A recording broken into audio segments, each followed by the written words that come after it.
psychedelics, which have traditionally, I now think, played the role of deculturating people.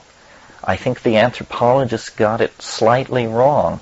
When you're taken out into the bushes and given some drug by the fellow members of your tribe, this is not that you are being made a full member of the society.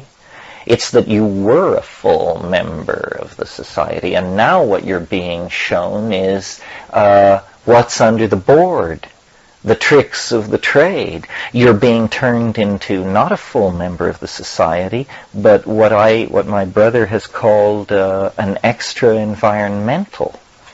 You're coming from outside. And this is a kind of maturity that many people not only never attain, it never enters their mind that such a state even exists. A state not of alienation exactly, but of ironical, sophisticated insight into the mechanisms of one's own culture and the cultural games that are being played. And, this rap would have been applicable at any time that it made sense, certainly any time in the 20th century. But with the rise of these technologies and the acceleration of all this novelty, it becomes more and more important to anchor it in this archaic value pattern accessible through psychedelics. And I don't say this with a sense of urgency. I think it's happening. I don't think there's a problem. I'm just sharing with you how I see it going.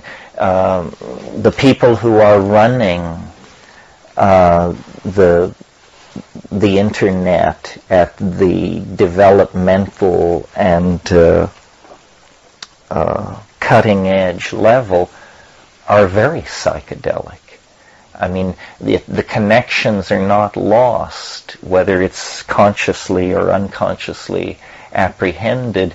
Somehow it can be sensed that the whole countercultural thrust since the 60s has been coherently one thing. It's about boundary dissolution and connectivity and strange pictures in your head, whatever that means. So it's the psychedelic experience from being a clandestine experience, and now I'm speaking of Western culture in the 20th century, from being a clandestine experience of an individual or of a karass, is becoming the general model for the organization of global society. Whether anybody realizes it or not, this idea of all information in circulation, of a never-sleeping global mind with all, in a sense, what's happening is that the unconscious mind is a luxury the human species cannot afford at this point in our dilemma. And so the unconscious mind is simply rising into consciousness by being hardwired into this global infrastructure.